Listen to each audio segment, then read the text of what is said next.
Rentable, fiable, innovant. Avec eux, ça risque de fluctuer. Mais soyez rassurés, vous serez en croissance sur le marché. Francis Gosselin. Philippe Richard Bertrand. L'économie, c'est sérieux. Mais prends pas ça pour du cash.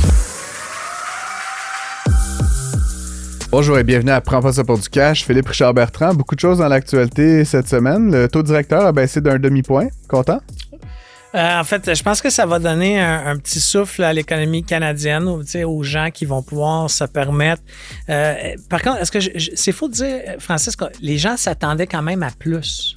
Non, moi je m'attendais, puis j'ai dit bêtement à toutes les tribunes où j'ai été invité cette semaine que ça allait être une baisse d'un quart de point, ça a été une baisse d'un demi-point. OK. J'ai eu de l'air moyennement fou, mais après, bon, faut se tromper une fois de temps en temps. Si on se trompe pas une fois de temps en temps, les gens ils pensent que t'es trop parfait. Fait que je veux juste comme donner un petit... non, mais blague à part. Mais ça va faire du bien. Ça va faire du bien. Donc, le taux directeur est à 3,25. Donc, c'est pas mal évident, Phil, là, qu'il va commencer à avoir des taux là, hypothécaires en bas de 4% là, qui vont être disponibles pour pas mal tout le monde. Le taux variable aussi devrait baisser pas mal, là, peut-être autour de 4,5. Fait que ça, c'est des très, très bonnes nouvelles. Ben, c'est ça. Il y a 1 million d'hypothèques à travers le Canada qui doivent être renouvelés en 2025. Ouais, ma seule inquiétude, Phil, encore une fois, c'est que, puis là, mon espoir que j'ai, c'est que cette baisse de taux-là va faire en sorte que du côté des développeurs, des entrepreneurs en construction, on va reprendre un peu d'appétit pour acheter des terrains. Parce que tu sais, un terrain là, que tu achètes, que tu gardes pendant 2, 3, 5, 10 ans, le temps que la municipalité se dégèle, puis que tu creuser le sous-sol puis monter tes affaires. Financer sur 10 ans là, un terrain qui vaut des millions et des millions à 12%, c'est pas possible. Tu finis par le payer 2 fois. C'est sûr que quand le taux baisse, ben, ça peut stimuler le développement de la construction résidentielle parce que ma crainte, c'est que ça ne soit pas suffisant. Là, encore une fois, ça commence à être pas mal plus bas que ça l'a été. Mais si c'était pas suffisant, de l'autre côté, évidemment, tu comprends qu'il y a plein de gens qui vont être sur le party de dire « Ah, ben, c'est enfin en bas de 4%. Let's go, chérie. On va magasiner pour une maison, pour un condo. » Et donc, la demande va être stimulée alors que l'offre continue de stagner.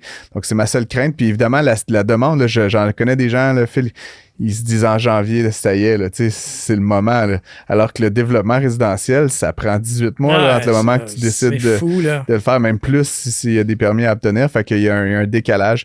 Fait que mon seul bémol, là, c'est vraiment sur cette question-là du prix du logement. Sinon, fun fact, l'ancien patron de l'agence Sutton, as-tu suivi cette affaire-là? Monsieur Folla, qui était César, un pyromane. J'aimerais ça que tu m'expliques, Phil, toi qui es un fin limier de la psychologie entrepreneuriale, comment tu arrives à ça? Pour les gens qui nous écoutent, entre nous, le gars, là, c'est le fondateur de la bannière Sutton, OK? A eu des démêlés avec certains de ses associés, comme il nous est arrivé entre toi et moi. Au sein de Sutton. Au sein de Sutton. Okay. Ses associés ont quitté et ont créé une agence autre. Rivale. Et M. Folla a engagé des hommes de main pour partir des incendies. Mais on parle de 8 incendies, là, pas un incendie. Dans les agences, dans les maisons? Dans les agences, dans les bureaux. Et malheureusement, ce qu'on a appris avec le procès, c'est que la dernière fois qu'il a fait ça, il y avait un agent infiltrateur. Et là, il était indéniable. Il ne pouvait pas se sortir de... Il a plaidé coupable. Là, il a finalement plaidé coupable cette semaine. Et là, bon, il s'en va en prison pour 5 ans. Et le monsieur, il a 70 ans. Ouais, OK. 1,5 million de dollars qu'on lui a imposé à remettre à ses victimes. Et les compagnies d'assurance, en ce moment, qui ont payé la reconstruction des 8 bâtisses, 5 millions aux civils. Mais c'est un homme qui aurait à peu près 50 millions d'actifs sous gestion. Là, et donc, c'est là où, pour capoté. moi, quand je te parlais de psychologie, comment, mettons, tu sais, moi, j'ai pas 50 millions, t'as-tu 50 millions? Non, je pas 50 millions. Mais tu sais, t'arrives à ce point-là de ta vie que tu fais partie là, du 1%, là, même du 0,5% des plus riches de la société. T'as tout ce que tu veux, là. T'as une maison avec un garage octuple, si tu veux. Tu Luc Poirier, là, je veux dire, franchement, juste ses intérêts de 50 millions, tu peux te faire une Christie de belle vie. Comment est-ce que tu arrives à se dire, hey, je vais foutre le feu chez du monde au risque de passer des précieuses années de la fin de ma vie en prison? Puis c'est pas une erreur. C'est pas une erreur de débutant parce que t'as 20 ans. C'est arrivé, le monsieur avait à peu près 60 ans. Là. Ça a commencé, il avait 60. Donc, c'est une pathologie. J'ai comme envie de dire pauvre monsieur, finalement. Comme tu dis, c'est une pathologie, c'est une maladie mentale. Rapidement, la SAAQ, Phil, incapable de produire son rapport annuel, si bien que l'Assemblée nationale jette un blâme sur la ministre des Transports, Geneviève Guilbeault. J'aurais envie de leur proposer mes services. En fait, je travaille avec un comptable, là, Yves Galarno, là, je le salue d'ailleurs, mais tu sais, on fait une bonne équipe, lui puis moi. Il me semble qu'il y a un comptable puis un stratège comme moi, on pourrait faire un rapport annuel là, pour la SAC. Oui, mais tout ça, en fait, c'est dommage que Mme Guilbeault a été mêlée à ça. La SAQ relève de elle, je suis d'accord, mais elle n'est pas responsable du déboire informatique qu'il y a à la SAQ. C'est la mise à jour de la plateforme. OK, Phil, mais si elle n'est pas responsable, qui est responsable? Moi, je me retournerais vers le fournisseur informatique. Tu sais, il y a eu un cafouillage à quelque part. Ils ont dépensé 400 millions. 400 millions et c'est pas fini. Et moi, je connais un individu, j'en ai déjà parlé. Connecter, là, personnellement. Là, moi, j'ai réussi à me connecter, mais bizarrement, puis je vais le dire en nom, c'est pas très grave. Moi, ils m'ont redonné, OK, dans SAQ Click, mon permis de conduite militaire de 2 tonnes que j'ai pas fait depuis 30 ans. Alors aujourd'hui, je peux conduire des 2 tonnes, mais j'ai aucune... Tu sais, j'ai pas fait ça depuis 30 ans exactement. J'ai fait ça à 18 ans. C'est pas bon pour toujours, ces permis? Je sais pas, mais en tout cas, là, j'ai réu ce permis-là depuis la saga SAQ Click. Mais il faut que ça se corrige, puis c'est dommage, mais c'est effectivement la responsabilité de Mme Guilbeault. On n'a pas eu le temps d'en parler, toi et moi, de cette histoire-là du président de United Health qui a été assassiné en pleine rue à New York. On a retrouvé le coupable. Son nom, c'est... Potentiel assassin. En tout cas, mais mettons qu'il ressemble, on va dire. Luigi Mangione, un jeune, 26 ans, des abdominaux comme Brad Pitt. Tu sais, vraiment un beau jeune homme. Apparemment, il aurait eu des problèmes de dos, puis tout ça. Puis bref, on aurait comme développé une rage contre la machine de l'assurance américaine. Donc, il a été arrêté par les autorités dans un McDonald's de la Pennsylvanie. Qu'est-ce que tu penses de cette histoire-là? Mais encore une fois, je pense qu'il faut vraiment avoir peut-être des petits problèmes de santé mentale pour en arriver à t'en prendre physiquement là, à quelqu'un. C'est pas juste prendre physiquement et donner une tarte à la crème. Il a assassiné avec un silencieux genre. Puis moi, j'ai un ami que je salue parce qu'il nous écoute des fois qui s'appelle John. John, ancien membre des Forces spéciales canadiennes, qui est aujourd'hui un agent de protection rapproché pour une firme de sécurité. Il est en territoire américain en ce moment. Il a été mis 7 semaines sur la protection d'un président d'une banque. Donc, mon ami John a un permis d'armes Concealed and Carry qu'on appelle. Ouais. Et ils ont des Glock 9 qui sont des pistolets. Et là, on lui a donné un MP, quelque chose. C'est une mitraillette. Alors, il se promène dans New York avec un manteau long. Mais c'est comme une escalade. Non, mais c'est parce que là, ils ont peur. Tu sais, les banques oui, je comprends, peur, mais là, quelqu'un va venir pour lui mettre une tarte à la crème, puis il va le gonner avec son AK-47. Je veux dire, je vois pas qui gagne là, dans cette affaire-là. Puis comme, avec toi. À la fin, évidemment, très condamnable de shooter du monde en pleine rue, mais la tarte à la crème, tu sais, je pense qu'on devrait se réserver un droit de... Il y avait même un article dans le journal que les jets d'affaires, depuis une semaine... Bombardier, là, sont en augmentation parce que les présidents des multinationales veulent plus se promener dans les avions commerciaux. Tu sais, c'est grave, là. On est rendu là. Tu comprends? Ah ouais, c'est assez spécial. TikTok va être finalement banni aux États-Unis. Ils ont jusqu'au 19 janvier, là, c'est-à-dire ça n'aura pas lieu pour être vendu à des intérêts anglais. C'est bizarre, le 19 janvier, c'est la veille de l'intronisation de Donald Trump. C'est un petit coup sale que Biden fait à son successeur? Je ne sais pas, mais mais by the way, Donald Trump, depuis que pendant la campagne électorale, si tu te rappelles, la première, là, pas celle qu'on vient de vivre, les jeunes s'étaient emparés de TikTok, avaient dit qu'un de ses rassemblements allait être plein. Il s'était enregistré puis s'était pas présenté.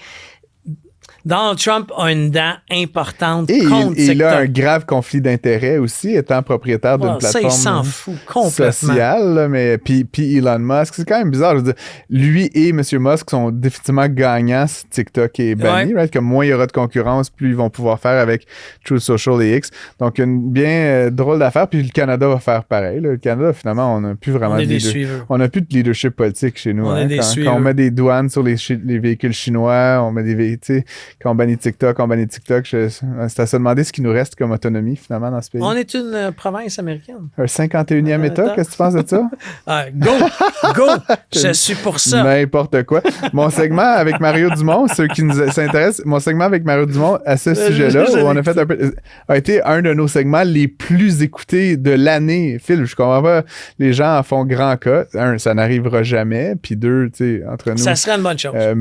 Monsieur Trump fait un peu son blagueur, trolleur. Là. Il a même fait un statut sur Truth Social en désignant Justin Trudeau comme le Governor of Canada. Large state. Large state, ouais, c'est ça, un peu baveux. Bref, c'était notre revue d'actualité. Restez à l'écoute. On a 3 invités vraiment intéressants aujourd'hui. Une entreprise dans le domaine du marketing et de l'image de marque.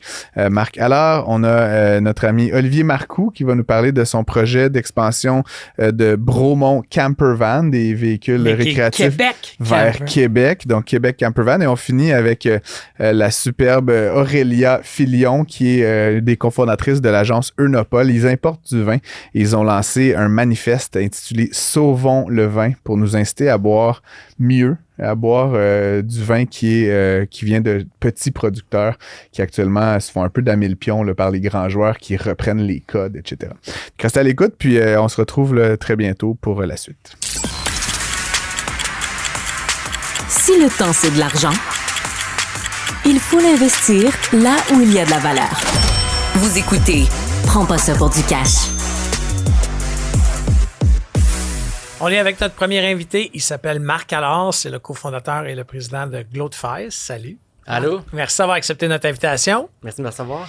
On s'est connus, moi et toi, dans l'incubateur L-Spark, incubateur dans lequel on participe. Nos 2 entreprises participent à cet incubateur fantastique en Ontario. Mais avant ça, peux-tu nous expliquer ce que vous faites? C'est quoi que ça fait, l'entreprise? Oui, Glowtifies, c'est une entreprise qui aide les compagnies à devenir des marques. Alors, c'est vraiment des compagnies qui ont des ventes en ligne, mais qui n'ont pas encore une grande notoriété, puis qui veulent devenir des brands. Alors, vraiment des marques. Puis on a une suite d'outils qui leur permettent d'étoffer leur branding, puis de créer leur notoriété de marque. Comment vous êtes en arrivé à avoir cette idée-là pour lancer cette entreprise-là? Oui. Moi, il y a 12 ans, j'ai lancé l'entreprise Walter Interactive. C'est une boîte de développement logiciel. 50% des revenus, c'était du développement custom. L'autre 50%, c'était des besoins en e-commerce. Mm-hmm. Puis, pendant la pandémie, avec l'explosion du e-commerce, on a décidé de partir un projet interne pour vouloir internaliser ou automatiser le plus possible des demandes qui revenaient souvent. Puis, au fur et à mesure, on a créé une compagnie à part, maintenant qui s'appelle Glowtifies. On l'a bootstrappé à travers les profits de l'agence. Puis, on a reçu de l'argent de quelques anges investisseurs. Mm-hmm. Alors, c'est comme ça qu'on a commencé la plateforme. Puis, comment est-ce que vous développez l'entreprise, là? Vous allez vous appeler des petits vendeurs de bracelets en macramé au téléphone? Ou c'est quoi c'est vraiment une bonne question. C'est quoi le processus? On a appris beaucoup. Nous, ça fait... écoute, ce qui est vraiment intéressant, c'est que les plateformes e-commerce, là, que tu penses à Shopify ou... BigCommerce, toutes ces compagnies-là, ils ont comme vraiment diminué les barrières à l'entrée pour lancer des compagnies en ligne, right? Ouais. Puis, donc, tu as beaucoup d'entrepreneurs qui se sont lancés. Nous, on a commencé à être exposés à travers notre Shopify app. C'est un des connecteurs qu'on a dans l'univers Shopify. Puis là, tu as beaucoup de gens qui nous ont installés pour nous utiliser. C'est vrai que 98% de ces brands-là font même pas encore 13 000 $ de revenus par année. Mais tu as quand même des géants qui font des centaines, des millions de dollars de ventes en ligne. Donc, nous, au début, c'était vraiment un play PLG, là, comme l'idée par le produit. Le monde nous découvrait organiquement. PLG, Product-Led Growth. Ouais. OK, ouais. Puis, on a vite réalisé, justement, à travers Healthspark, l'accélérateur, que, écoute, on avait une immense plateforme. Ça fait aucun sens qu'on vende ça 50$ par mois à ces entreprises-là. Puis, on a commencé un sales motion. Donc, on a vraiment quelqu'un qui outreach des plus gros brands, mid-market, qui font à peu près 1 à 5 millions de dollars de ventes en ligne, puis qui commencent à payer 750$ par mois jusqu'à 3 000$ par mois. Puis concrètement, là, tu sais, j'en achète plein d'affaires sur Shopify. Là, j'ai l'application Shop d'ailleurs là, qui arrête pas de me pousser des affaires, mais j'achète des autocollants. Tu sais, tu peux trouver n'importe quoi là, sur Shopify. Actuellement, comme tu dis, la barrière à l'entrée est moins grande. Toi, tu dis que vous visez plus le mid-market, c'est des entreprises qui ont un... C'est pas des bracelets en macramé puis des autocollants. Là. C'est probablement des vrais brands. Des vrais brands. Mais fait, qu'est-ce que vous faites avec cette compagnie-là? Ouais. Alors, eux, ils ont un défi. Elle a une marque, là. Elle a un Facebook, un TikTok. Donc, tu as deux types. Mais je vais les qualifier comme en deux types de grandes marques. Tu as des marques qui ont commencé, pense à Glossier, Allo. Tu as des top brands en e-commerce qui sont staffés, qui ont des immenses équipes à l'interne, puis qui connaissent ce qu'ils font au niveau digital, numérique. Ils ont vraiment leur pratique, ils développent différents types de contenus par plateforme, puis ils ont beaucoup de succès. Puis après ça, tu as toutes les autres brands, 50 à 150 employés, 80% de leur chiffre d'affaires provient du retail, sont distribués, puis qui essayent de développer toute la pratique interne de leur marketing digital. Mais il y a peut-être un VP marketing, un directeur e-commerce, puis une coordo qui essaie de tout faire. Un designer graphique. Ouais. Là, c'est ça. Puis ils essaient vraiment de tout faire, puis ils n'ont pas l'équipe qui leur permet de créer autant de contenu, ils n'ont aucune planification marketing. Puis nous, c'est là qu'on intervient, on vient vraiment les guider, puis leur donner la suite d'outils pour tout unifier leurs efforts, puis vraiment profiter de toutes les plateformes à une place. Moi, j'ai vu la démo là, de ton produit dans Healthspark parce que il fallait tout démontrer notre produit. Est-ce qu'il y a un segment de marché, t'es-tu plus avec des brands qui font du B2C, du B2B, du B2G? C'est B2C. C'est vraiment B2C, ouais. Ah, c'est pour vous, votre marché, c'est des marques qui vendent aux consommateurs directs. Oui, pense à un Orage de ce monde. Qui veut... Ou un Hotvic que on a eu à l'émission, qui est sur votre site web, manteau ça a été dans les gamme. premières. OK. Puis, mais tu vois, aujourd'hui, c'est des marques un peu plus évoluées. Plus établies, c'est ça, exactement. 60% de ces marques-là sont aux US en ce moment. Puis, comment tu as trouvé l'expérience d'aller trouver, on va appeler ça seed ou pre-seed round, là, de trouver des anges investisseurs? Ouais. Ça a été comment, cette partie-là? C'est la partie que je trouve la plus difficile parce que moi, j'étais un gars tech produit. Je me sens personnellement comme un extraterrestre dans cet univers-là. Tu sais, on s'est autofinancé à 90% à ce stade-ci. Alors, c'est sûr que quand on arrive puis qu'il faut avoir un pitch, on pitch une business qui existe en ce moment, mais qu'on pitch c'est quoi qu'elle va être dans 5 ans. Dans 10 ans, ouais. Avec des revenus. Puis oui, mais en ce moment, on a des revenus, mais c'est que moi, en ce moment... mais des croissances de revenus, parce que tu vas pas chercher du capital de risque si c'est pour faire le même chiffre l'an prochain. Alors, c'est vraiment intéressant. C'est beaucoup d'apprentissage pour moi. J'ai toujours été habitué de pitcher par rapport aux résultats ou le portfolio qu'on avait, tu comprends? Passé. Ouais. Autour de toi, à quoi ça ressemble? Glotify, c'est pas juste toi, il y a d'autres gens. Parle-nous un petit peu de ton équipe immédiate, de tes associés. Oui, donc on est 4 cofondateurs. J'ai eu la chance d'avoir des mentors qui sont devenus aussi investisseurs. Je pense à Sébastien Leduc, c'est co-founder de Gsoft, Workleap. Steve Desjarlais, que vous connaissez aussi, aidé. Olivier Blais, qui lui provient plus de l'univers AI, qui nous a vraiment grandement aidé avec notre engin de recommandation. Puis Yves-Gabriel Leboeuf, le CEO de Flinks, c'est lui qui a fait le premier chèque, le premier investissement, là, carrément par rapport à notre pitch deck qu'on avait il y a 2 ans et demi. Alors, ça, c'est notre équipe d'anges investisseurs. Puis dans l'équipe aujourd'hui, on est 7 à temps plein. Puis on est vraiment... Encore là, je pense que c'est peut-être différent, mais au lieu d'engager beaucoup de devs, on est vraiment focusé à comprendre c'est quoi notre mécanique de mise en marché, tester c'est quoi le ICP, tester comment faire la vente pour être prête à commercialiser quand on allait faire une vraie round d'investissement. Puis là, aujourd'hui, tu vois, on engage beaucoup de devs parce qu'on a des revenus puis il faut des devs. Ouais, puis il faut. Ouais. Puis là, on a parlé un peu rapidement du programme d'incubation Healthspark dans lequel tu participes. Tu as fait le même parcours. Le même parcours que nous, là, qui est un parcours du combattant là, pour se rendre accepté dans le programme. Oui, exactement. Mais toi, comment ça va? Puis explique-nous un peu. Tu te rends jusqu'en Ontario sur les genoux, c'est ça? Non. Écoute, moi, ça nous a fait vraiment accélérer. C'est quelque chose que je recommande à tout le monde. C'est vraiment spécialisé B2B SaaS. Évidemment, on a un mentor, Steve Desjardins, qui est extraordinaire, mais les personnes impliquées dans Healthspark, ils nous checkent à chaque semaine. À chaque semaine, ils nous challengent, puis il faut aller vite.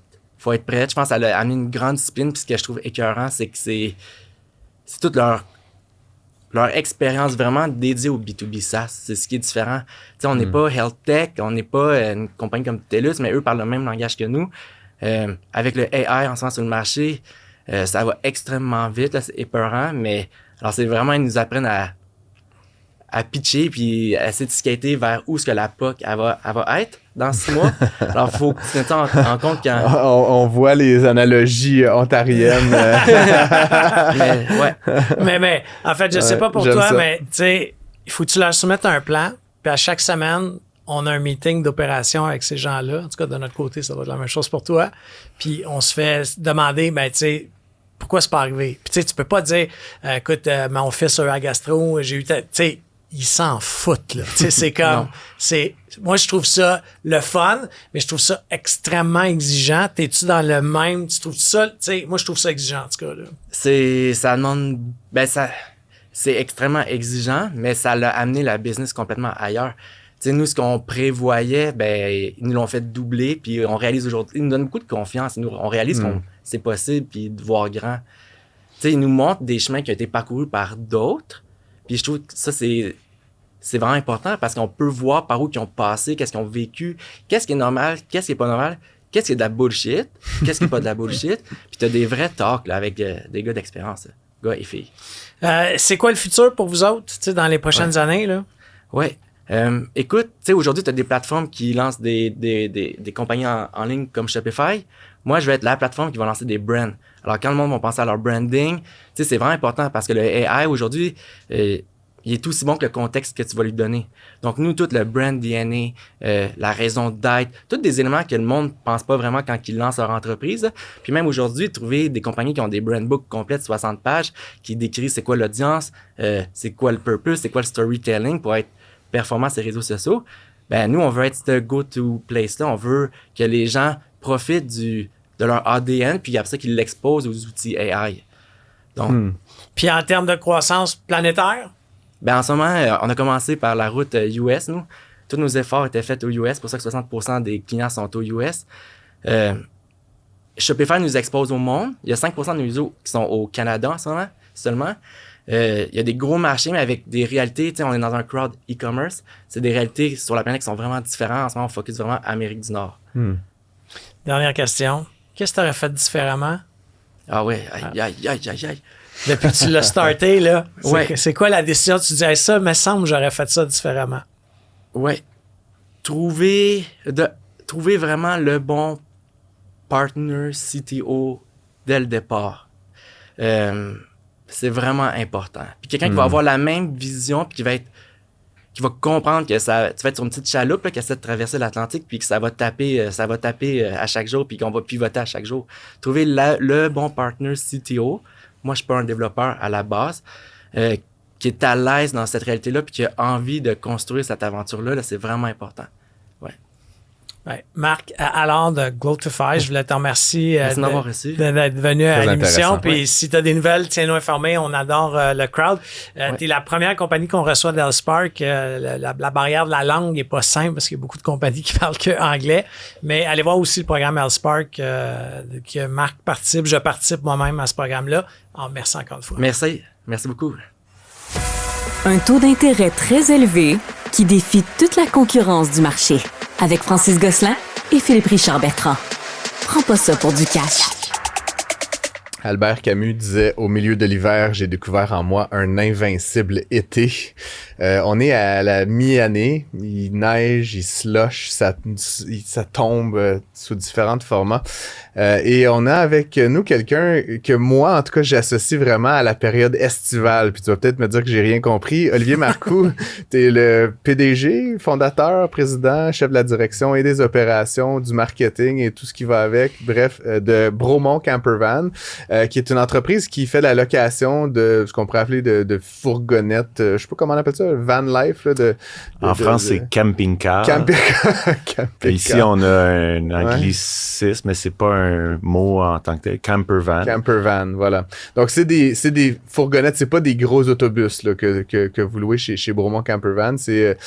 Donc, tu fais ça depuis combien de temps? Là, tu vois, on termine notre 4e année. OK. Donc, en pleine pandémie, on a ouvert Bromont Campervan, on l'a incorporé 2021. Okay. Puis là, donc, on ouvre prochainement. Ben, c'était ça mon prétexte. On s'est parlé l'été dernier au show. Ça venait d'être annoncé, là, ce projet. Donc, d'ouvrir, d'étendre les activités vers comme une nouvelle filiale ou en fait un autre nom, certainement, Québec Campervan. Donc, avec l'idée que bon, vous avez actuellement un site où on peut récupérer les camions. Maintenant, il va y en avoir un deuxième, donc dans la ville de Québec. Donc, ça avait été annoncé, mais là, depuis, j'ai vu, là, puis c'est là-dessus qu'on a échangé ces dernières semaines, que vous aviez lancé un sociofinancement, donc sur une plateforme qui s'appelle La Ruche. Puis l'idée, c'est essayer de collecter là, des sommes auprès du grand public en vendant des différents biens pour financer, dans le fait, ce projet de croissance. Comment ça va? Comment ça fonctionne, cette initiative-là? Ça va super bien. En fait, on a déjà atteint notre objectif plus d'un mois avant la date butoir, là, qui était le 9 janvier. L'objectif, c'était? Cette fois-ci, c'était 100 000. Okay. C'est notre deuxième campagne qu'on fait. La première, en fait, était 250, qu'on a aussi réussi à atteindre dans les délais, parce qu'il y a un délai prescrit pour ça. La première, c'était 90 jours, puisque le montant était moins la seconde fois. Donc, présentement, la campagne roule toujours. On a quand même atteint notre montant. Et là, donc, les gens, moi, je l'ai donné d'ailleurs un peu d'argent. Tu peux acheter un T-shirt, tu peux. Il y a même une façon de participer à un concours là, pour avoir une semaine de location d'un camper gratuitement. C'est quoi le profil des gens qui donnent jusqu'à la somme 100 000 $? C'est quand même, il doit y avoir des gens de toutes sortes, j'imagine, là-dedans. Ben, en fait, ça peut être même nos clients traditionnels. On a des gens qui arrivent d'Europe surtout, mais aussi des Québécois qui veulent louer. On offrait 30% off là, jusqu'à tout récemment, 30% de réduction. Et ça marche très bien. Donc, des gens qui prévoyaient leurs vacances un peu plus tôt cette année, avant les fêtes. Nous, on les incite donc à se commettre sur leurs vacances 2025 avec ces rabais-là. Puis ça marche extrêmement bien par rapport à ça. Donc là, vous avez atteint un objectif de 100 000 $. Puis si je comprends bien, là, La Ruche, encore une fois, je suis pas tant familier, il y a ce 100 000 $ qui est donné par monsieur, madame, tout le monde, dont moi, mon 25 $ fera du chemin. Il y a comme une deuxième tranche de financement qui vous est comme elle donnée, si je comprends bien. Oui, effectivement. Donc, La Ruche s'associe avec différents ministères, en fait, ou instances, comme par exemple Recycle Québec et autres, pour bonifier finalement les contributions des différents particuliers ou entreprises qui se commettent avec nous autres. Donc, dans notre cas, par exemple, en allant chercher un 100 000, en obtenant finalement toutes les obligations nécessaires d'avoir, exemple, 200 contributeurs minimum. Donc, ça, c'est des contributeurs unitaires. Ça peut pas être toi qui fais un chèque de 100 000 $, puis on te donne un autre 100 000 $ gratuitement, mettons. Et entre parenthèses... Ça serait brillant, par contre. Ouais, mais justement. Ben, ça nous permet donc de doubler la mise dans ce cas-ci présentement. Puis, je tiens à préciser, là, d'aller chercher, par exemple, 200 personnes, c'est une contribution minimale de 10 $. C'est presque aussi difficile qu'aller chercher de l'argent. Parce que le monde n'a pas le temps, parce que le monde, ils se font bombarder de publicité de part et d'autre. De sollicitations. Moi, on se connaissait, bon, tout ça, mais tu sais, moi, le nombre de gens qui me veulent que je donne.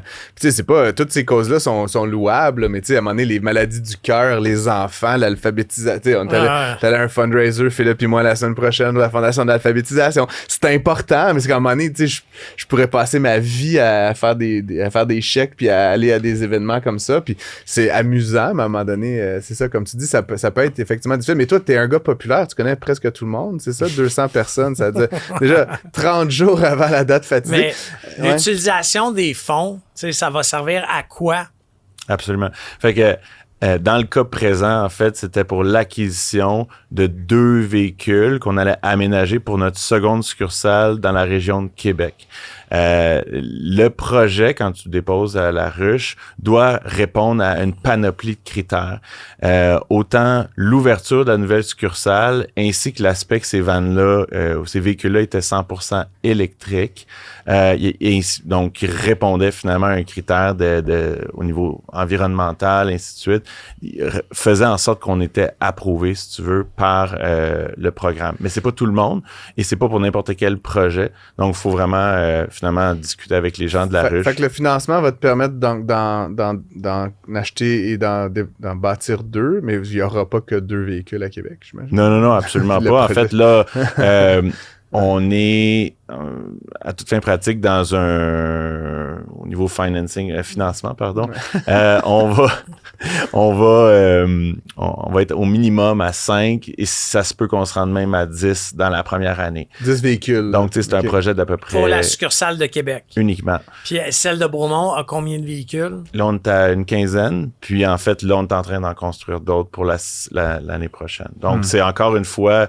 Il y a plein d'aspects qui rentrent en ligne de compte au niveau de la disponibilité des matériaux, disponibilité du temps homme pour les produire. Mais on est... En fait, la période que tu disais qui était peut-être un petit peu moins charnière pour nous autres, c'est au contraire celle qui est la plus charnière parce que depuis 4 ans, en fait, on est 100% booké. Puis ça se fait de manière presque automatique dans le sens où les clients, sans même nous parler, vont réserver en ligne 1, 2, 3, même des fois jusqu'à 4 semaines.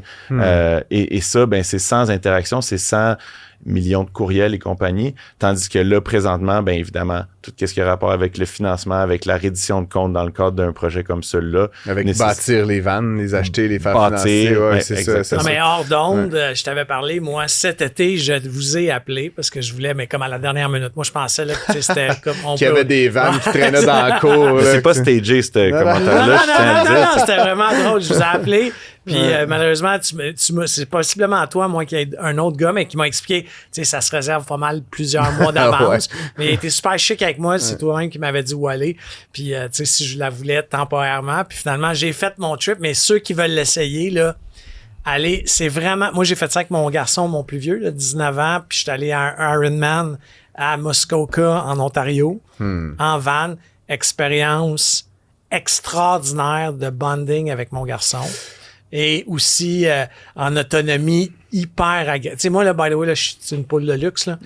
J'irai à l'hôtel, puis je l'ai essayé, puis aujourd'hui, je vais faire ça chaque année. Un petit boc avant la fin du show, s'il te plaît. Parlons-en. Je voulais t'entendre sur le marché de la van life, là. Tu dis, bon, 100% booké, là, on te croit sur parole. Phil confirme avec son anecdote, mais on pourrait penser, Olivier, que, tu sais, la pandémie, bon, on était tous confinés, on ne pouvait plus prendre l'avion, on ne pouvait plus aller nulle part. Tu sais, la van life, c'était comme un peu l'alternative extraordinaire.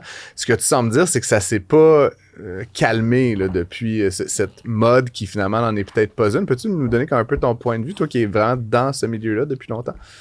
Oui, ben en fait, ça je pense, ouvert les yeux à différentes personnes qui auparavant avaient peut-être des manières de voyager, des manières de visiter finalement différentes. Donc auparavant, ben c'était peut-être même pas une option dans leur plan de match de louer une van ou n'importe quel véhicule récréatif. Puis là maintenant, ben ça en fait partie parce que justement la pandémie a permis ça.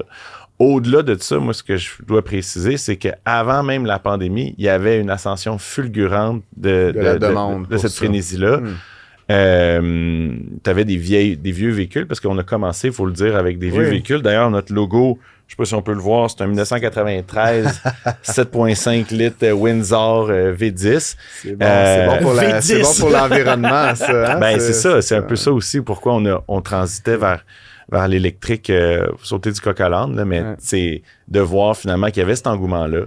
Et de se dire, ben écoute, on va tout continuer à acheter 50, 100 véhicules à gaz, puis dans 10 ans, 15 ans, quand je vais vouloir que si jamais ça y tente, mon fils, ma fille veulent contribuer à l'entreprise, puis qui me regarde en disant, mais ça n'a pas rapport à ta business, Pop. Tu sais, je veux dire, ça puis pas... au gaz, c'est la meilleure version. Il y a aussi beaucoup de diesel là-dedans, dans cet univers-là. Il y a toutes sortes d'affaires. Hein? Il y a toutes sortes de choses. 5.7 litres V10. Ça faisait longtemps que j'avais pas entendu parler de ces moteurs-là. Parlons-en de l'électrique, parce que, bon, ça a l'air d'être stagé, cette endroit-là. Je connais donc le produit très bien. Les véhicules que vous louiez, là, puis c'est un peu ma question, mais bon, les véhicules électriques actuellement disponibles sur le marché dans la configuration que tu veux, c'est assez limitatif là, en termes d'autonomie notamment. On voit tranquillement que les manufacturiers là, augmentent, plus grosses batteries, plus d'efficacité, l'aérodynamisme, etc. Parce que là, pour l'instant, c'est comme 200 km, le vent dans le dos quand il fait 21 degrés, pas trop de clim. Parle-nous de l'avenir. Est-ce qu'on va voir des campers de 800 km, de 1000 km d'autonomie dans l'électrique, tu penses, éventuellement? Ben, effectivement. Pour commencer, en fait, là, pour les auditeurs, ce qui est important de retenir, c'est que notre clientèle va pas, exemple, là, louer un véhicule pour, mettons, un week-end pour aller en Gaspésie. OK? Donc, c'est des vacances qu'on fait parfois en famille, qu'on fait sur des plus longues périodes. On prend le congé de la construction pour faire le tour de la Gaspésie, par exemple. Sure. Donc, à ce moment-là, ben, la volonté de vouloir rapidement se rendre à bon port pour aller, exemple, à un souper de famille, puis revenir, puis pas avoir à dormir dans la maison familiale, c'est pas vraiment ça qu'on offre. Nous, en fait, on offre de base véhicule à gaz, véhicule électrique, 150 km par jour, puis on se dit, c'est pas mal ça sur quoi on croit que les gens vont avoir suffisamment de kilomètres pour triper. Parce que rester dans une voiture pendant tes vacances, 3 heures, 4 heures par jour, en plus de manger, aller aux toilettes puis dormir, c'est pas nécessairement notre idéal personnel de vacances. On se dit, ben non, il faut qu'il y ait dans les attraits, il faut qu'il y ait relaxé, t'es en vacances. Puis on a souvent ce stéréotype-là aussi du gars ou de la fille qui est pressé de partir en vacances pour être pressé de se rendre à bon port, pour être pressé de revenir, pour être pressé de retourner au travail. Fait que nous autres, on essaye finalement, à chaque client qu'on parle, de rétablir un peu c'est quoi le but d'une vacance. Ben oui. Puis quand tu recharges, t'es pas en train d'attendre la recharge, t'es en train de relaxer, lire un livre, puis t'es obligé de relaxer. C'est-tu plate, hein? Mais c'est ça. Phil, qu'est-ce que tu penses? Non, mais Phil, en fait, il y a un petit scepticisme des autos électriques. Là, fait que mais c'est pas. En fait, c'est juste que. Bon, pour travailler, moi, je trouve que c'est une charge mentale extraordinaire. Moi qui passe beaucoup de temps dans mon auto. Mais pour une vacance, j'ai aucun problème parce que ce que tu viens de décrire, moi, c'est ce que j'ai vécu. Je suis allé faire mon Ironman. On restait sur place. On était sur le site. On avait pris 2 heures additionnelles pour aller jouer au golf. On avait amené nos sacs de golf. On s'est parké dans chacun des golfs le soir. On bougeait pas de là. On a demandé la permission, bien entendu, etc. Mais expérience extraordinaire de justement ralentir. Alors, je comprends exactement ce que tu dis. Puis, c'est pas vrai que tu veux faire en vacances, même quand tu vas à l'étranger. Là, je veux pas être dans mon char en Guadeloupe 2 heures par jour. C'est pas le but. Là. C'est drôle ce que tu dis parce qu'en fait, à notre... je dirais pas à notre insu, mais on fait des partenariats. On s'est fait demander par différentes organisations sportives, que ce soit le Bromont Ultra, à Bromont, ou même à Charlevoix, plein de monde qui nous demandait, ben, est-ce que, par exemple, pour le week-end, il y aurait des disponibilités pour nos coureurs, pour nos bénévoles, puis, tu sais, on est quand même très impliqués, là, puis ça, on n'en parle jamais, mais comme, on en parlait tout à l'heure de toutes les causes, mais, tu sais, au-delà de recevoir, finalement, on en donne beaucoup aussi dans des encans et ainsi de suite. Mais où est-ce que je m'en allais avec ça, en fait, c'est que sans être stagé, il y a beaucoup d'autres mondes que toi qui font la même expérience pour finalement des événements. Puis qu'effectivement, tu sais, je veux dire, tu finis ton truc, tu n'as pas besoin d'aller faire un 50-100 km au motel parce qu'il n'y a rien de disponible dans la région. Exactement. Donc, ça tu peux devient... dormir sur place. Écoute, il ne reste plus beaucoup de temps, Olivier, mais je voulais quand même... C'est une émission d'économie, d'entrepreneuriat. Je voulais un petit peu parler de la business de louer des vannes. Puis, tu sais, je vais faire sur la napkin, là. Tu sais, t'achètes des véhicules, c'est des véhicules qui sont pas donnés, là, puis il faut les convertir. Là, j'essaie de m'emmagasiner sur Internet des campers là, de qualité, c'est genre 200 000 $. Peut-être que toi, ça te coûte un peu moins parce que t'en as beaucoup puis t'as des fournisseurs, mais ça reste au moins 100 000 $, là, acheter ça. Tu le loues une couple de mois par année. Hein? Et comme je disais, t'as-tu beaucoup de locations le 15 décembre de tes véhicules? Ça roule-tu 12 là, mois ça par recommence en fait avec les fêtes, mais pas de temps. Non, mais pour être super franc, pas de temps. Puis en fait, le monde peut aller voir le calendrier qui est live. En fait, le monde présentement book pour l'été. Ma question, c'était plus comme, fait que t'as investi dans une patente qui coûte 100 000 qui fonctionnent l'hiver. Tu la loues une couple de mois, 6 mois par année, tu fais des sous avec ça. C'est-tu un peu comme Hertz, là, tu refais ton argent quand tu revends la patente à la fin? C'est quoi comme le... J'essaie de comprendre le business model absolument. un petit peu. Ben, en fait, comme tu disais tout à l'heure, là, nous autres, comment qu'on fonctionne, c'est pour la flotte à gaz, on va faire comme un Hertz parce qu'on va renouveler finalement notre flotte assidûment. Vous allez vendre les vieux. Fait que là, ça, on le fait déjà quand après vous allez... Après 2-3 ans d'utilisation. Moins de 60 000 kilos. Fait que, tu sais, idéalement, à 30 000 kilos, les gens considèrent que c'est très, très récent. Nous, ça nous permet finalement d'aller chercher une année de plus. Donc, finalement, de toujours être at par, donc au dernier modèle.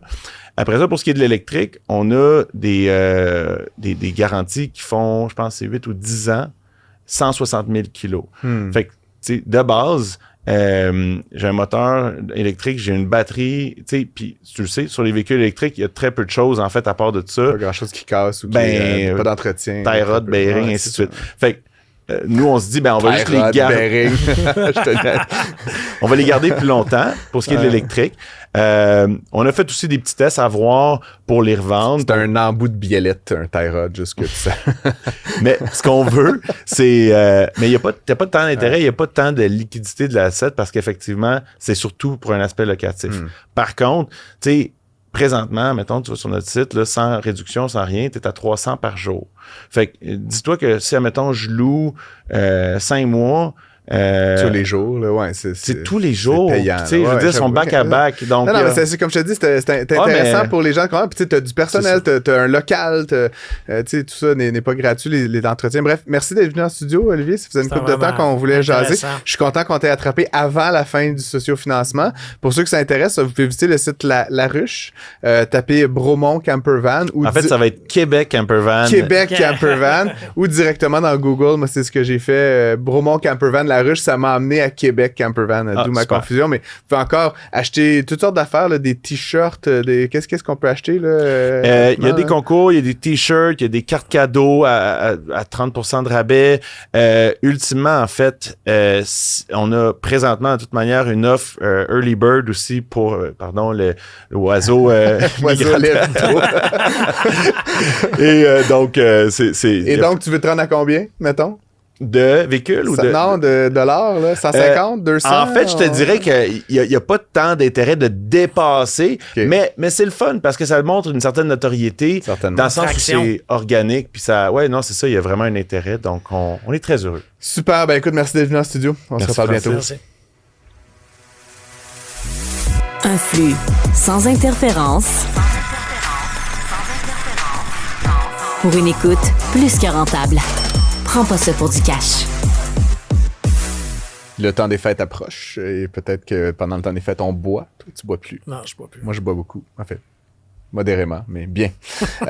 Et ça tombe bien, c'est festif, la fin de l'année, mais apparemment, il y a peut-être péril dans la demeure. Et donc, je suis tombé là-dessus ces derniers temps, le manifeste Sauvons le vin, et qui a été rendu public par Eunopol, qui est une agence, une entreprise, on représente des vignerons. Voilà, dont Québec. La cofondatrice Aurélia Filion est avec nous aujourd'hui en studio. Bonjour Aurélia. Bonjour. Merci d'être là. Donc, ce manifeste Sauvons le vin, donc pourquoi un manifeste? Pourquoi maintenant? Peut-être nous donner un peu de contexte. En fait, nous, on a démarré l'entreprise il y a plus de 20 ans et notre idée, c'était de changer le monde du vin au Québec, donc de mettre les petits producteurs plus de l'avant et qu'ils soient plus disponibles dans la SAQ. Chose qu'on a quand même réussi à faire. Par contre, aujourd'hui, on réalise que avec la mode du vin nature, tout le monde veut un peu une part de ce gâteau-là. Et l'industriel se permet de reprendre un peu les codes du nature. Et pour le consommateur, c'est super compliqué de s'y retrouver.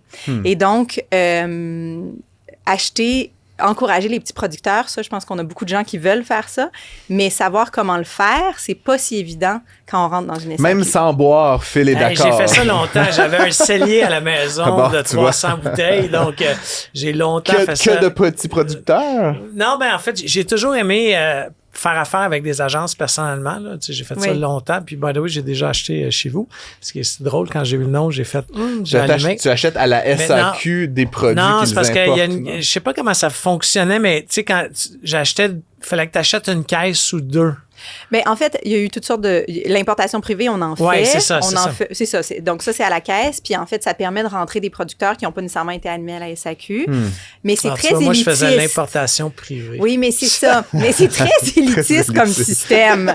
Parce que faut que tu achètes à la caisse. Exactement. Puis, tu n'as pas nécessairement goûté le vin. Fait que, tu sais, il faut que tu aies les moyens d'acheter une caisse de vin que tu ne sais pas si tu aimes. Fait que, tu sais, comme ça donne pas accès à tous et aux plus jeunes aussi. Je reviens au manifeste et à ce que vous faites donc actuellement. Donc, à qui est-ce que vous parlez quand vous dites ça? Il faut sauver le vin. Là? C'est à moi, à Phil qui ne boit pas, à la SAC.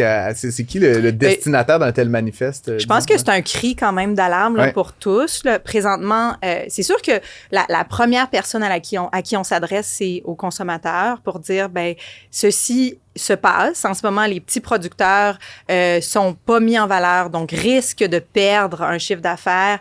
Vous aussi, comme consommateur, vous achetez, mais vous achetez pas nécessairement ce que vous pensez que vous achetez. Et ultimement, je veux dire, les meilleures qualités-prix sont vraiment dans les bouteilles des petits producteurs, dans toute la zone cellier. C'est vraiment là qu'on retrouve les meilleurs rapports qualité-prix. Donc, c'est vraiment au consommateur on essaye vraiment de conscientiser le consommateur, de dire, ben, tu sais, pour moi, c'est un peu comme le fromage, là, tu sais. La Singles Craft, là. On sait tout c'est quoi. Je regarde Phil toujours parce qu'il est comme mon reality check, mais oui, le Singles Craft, on connaît très bien. Ouais. On sait tout que ça, c'est... Le petit Québec, c'est comme déjà une étape de plus. Voilà, tu sais que c'est une étape de plus, right? La Singles, on le sait que c'est pas tout à fait du fromage. Tu sais, c'est dans la section fromage, mais c'est pas tout à fait. En ce moment, à la SAQ, 90% des vins, c'est des vins industriels. C'est des Singles Craft, c'est ça. Mais de marques différentes. Mais c'est tellement un univers qui est fantastique. Quand tu réussis à faire affaire avec des compagnies comme la vôtre, où est-ce que tu peux commander une importation privée ou pas, mais tous ces petits producteurs-là, moi, je cherche le nom, je pense que c'est l'Ameca, mais je me trompe peut-être. En tout cas, il y avait un petit producteur en Italie, 1000 bouteilles par année, tu sais, donc on n'est pas dans quelque chose d'industriel. Et à un moment donné, c'est fait délister mondialement de 3-4 places et il a fermé ses portes. Et le vin était extraordinaire sur un terroir un peu spécial à quelque part en Italie. Mais c'est ça que vous voulez pas qu'il arrive. Bien, en fait, on veut préserver la diversité. Donc, en fait, la diversité, ça passe par les petits producteurs qui défendent des terroirs, des anciennes techniques, des cépages autochtones, des façons de faire ancestrales, des gens qui cherchent à faire le vin comme les anciens et à pas trop mettre de produits dans le vin. En ce moment, dans le vin, tu peux mettre énormément de produits et il n'y a pas d'ingrédients sur les bouteilles. Donc, en ce moment, si tu consommes du vin industriel, ben ta Singles Craft, là, elle a 35 produits dedans. J'ai regardé. 35 ingrédients. C'était pas venu spontanément, non, mais j'allais regarder. De l'autre côté, ton vin industriel, il y a au moins 50 produits, mais tu le sais pas. Il n'y a pas d'ingrédients. Fait que, en ce moment, oui, nous, on essaye de dire, hey, comme consommateur, en fait, t'es bien mieux d'encourager le petit artisan parce que c'est ce que tout le monde veut encourager et tout le monde veut garder la diversité de goût. Parce que, ultimement, je veux dire, c'est ça qui est riche dans l'alimentation, que ça soit le fromage ou que ça soit le vin, on veut quand même les fromages fermiers, non? On veut les fermiers. C'est la découverte, parce qu'encore une fois, tu le disais, là, mais tu sais, le vin de tous les jours industriel, là, je ne veux pas nommer de marque en conséquence, c'est juste que, tu sais, c'est pas normal qu'une culture active, qui est du vin, garde le même goût. Tu sais, ça fait aucun sens, pense-y, là. Qui garde le même goût d'une année à l'autre, malgré les intempéries. Pour faire ça, ce que tu dis, Aurélia, comme c'est du coke. C'est comme une recette. Ben, mais c'est vrai, puis du coke, ça goûte toujours la même chose. Partout au monde, ou presque. Je pense qu'il y a peut-être des petites variations. Ouais, cherry coke. Genre. Mais, ou le coke stevia, là, tu te rappelles, naturel. Lui, il est bon pour la santé. Du coke de la nature, c'est que tu te promènes dans la forêt et tu prends du coke. 50 ingrédients, là, je te crois sur porte-parole, mais justement, ma question est la suivante. Pourquoi est-ce que je veux dire, y a-t-il des endroits dans le monde où on oblige les fabricants de vin à mettre... Pourquoi cette exception? Je sais pas, il me semble partout ailleurs dans le domaine de l'alimentaire, on dit faut dire ce que les gens mangent. Là. Tu t'achètes une boîte de Fruit Loops, c'est sucre. Pourquoi le vin est une exception alors que c'est quelque chose qu'on ingère? Là? C'est un peu singulier quand même. C'est drôle, j'ai une collègue qui a vraiment étudié l'histoire du vin et qui me disait justement que la pression de mettre des ingrédients date même des années 1800.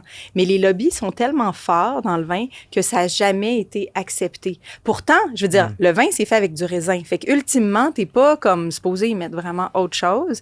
Mais c'est sûr que dans les années 60-70, avec la venue des bureaux œnologiques, là, qui vraiment ont facilité le travail du vigneron de toutes sortes de façons, ça a été bien. Ça a été une évolution, mais ça a été poussé vraiment à l'extrême. Et les gens ont délaissé toutes les vieilles méthodes, qui étaient des méthodes ancestrales de centaines d'années, pour arriver à faire quelque chose de vraiment plus rapide, plus facile, puis une recette plus standardisée. Mais honnêtement, tu n'as pas besoin d'aller dans le fin fond de l'Italie puis ça te coûte 4 000 $. Tu vas à Niagara-on-the-Lake, là, OK? Puis tu visites 2 vignerons différents, là, Wayne Gretzky, là, puis tu vas voir un autre qui est un peu plus artisanal, puis tu vois la différence juste dans les équipements, les terres agricoles, comment, tu sais, Wayne Gretzky, là, tu sais, c'est quasiment robotisé, là, tu sais, il doit avoir justement 50 ingrédients dans la bouteille, puis je veux pas dénaturer le produit, je fais juste dire que moi, je trouve...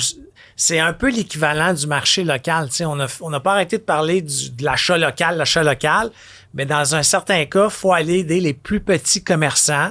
Puis bon, c'est pas les politiques, toi tu peux pas le dire, moi je peux le dire, mais les politiques de la SAQ en ce moment aident en rien.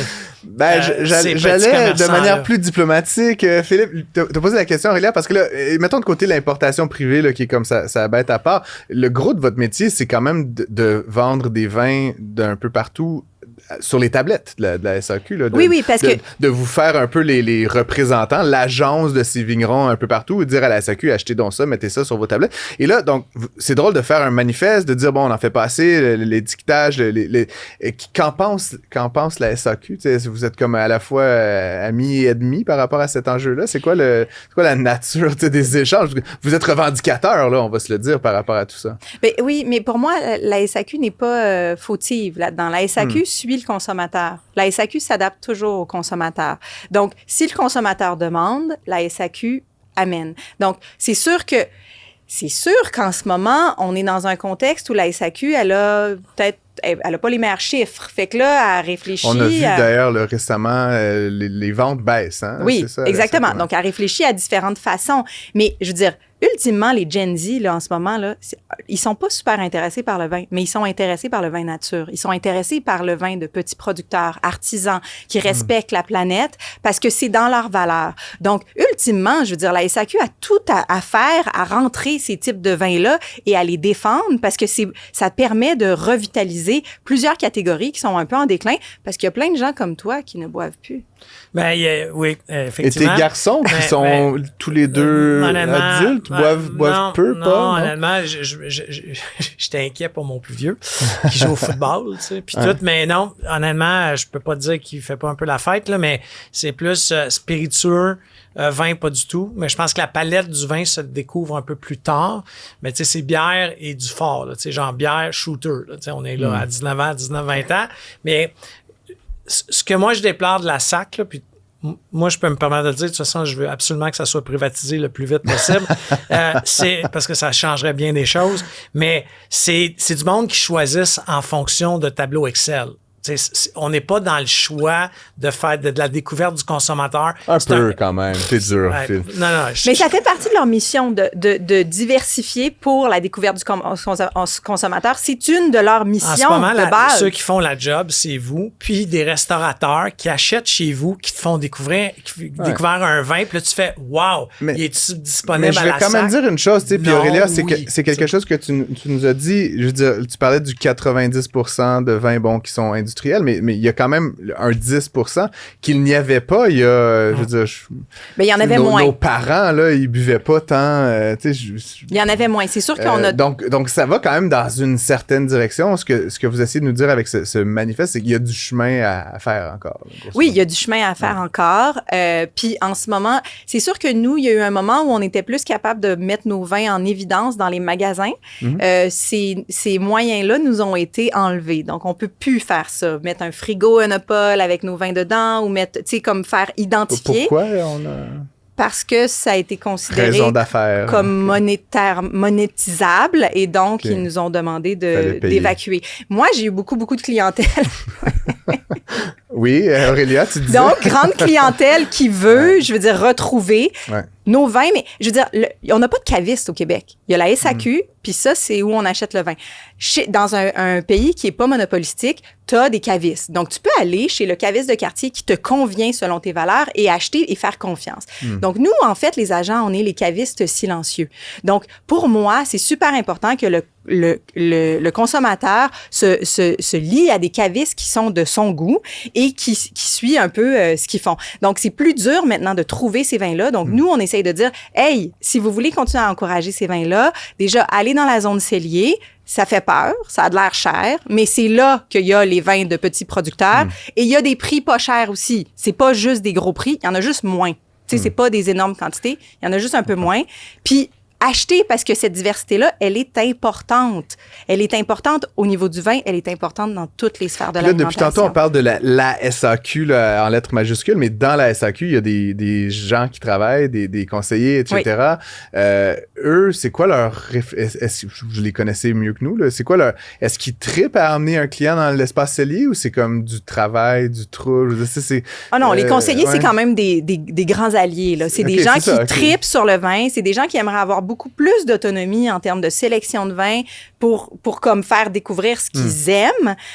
Donc, non, la zone cellier, c'est probablement la zone chouchou là, de chacun des conseillers. Je ne veux pas généraliser, mais souvent dans une SAQ, moi, je vois souvent sur l'Oreiller pour ma copine, puis le conseiller me reconnaît, puis il m'amène directement parce qu'on a développé cette relation, même si je ne bois pas. Il ne boit pas, mais le gars à la SAQ le reconnaît et l'emmène dans l'espace cellier. C'est pas pour moi. Philippe Richard Bertrand, mesdames et messieurs, toujours un être bien singulier. Aurélia Filion, merci d'être venu en studio. Donc, on va dans l'espace cellier, on demande de boire des vins de petits producteurs et ça va nous permettre de sauver le vin, c'est ce que je comprends. Exactement. Pour ceux qui s'intéressent, j'ai tapé Sauvons le vin dans Google. C'est la première chose qu'on trouve. Clairement, il y a quelqu'un qui a bien fait son travail d'optimisation d'engins de recherche. Donc, merci d'être venu nous voir. Merci Aurélia. beaucoup. Et puis, pour ceux et celles qui nous écoutent là, régulièrement, sachez qu'on va faire une émission spéciale de Noël pour le temps des fêtes. Il va y avoir 9 invités les uns après les autres sur un paquet d'enjeux. Peut-être qu'on te réinvitera, Aurélia, pour que tu nous fasses quelques découvertes de bouteilles spécifiques. Avec grand plaisir. Ça me vient spontanément, mais je me dis, tant qu'à faire une émission de Noël, pour les gens normaux comme moi, ça vient parfois avec une bonne petite bouteille. Merci encore. Merci à vous. Tous les épisodes de Prends pas ça pour du cash sont disponibles en podcast sur l'application et le site cube.ca.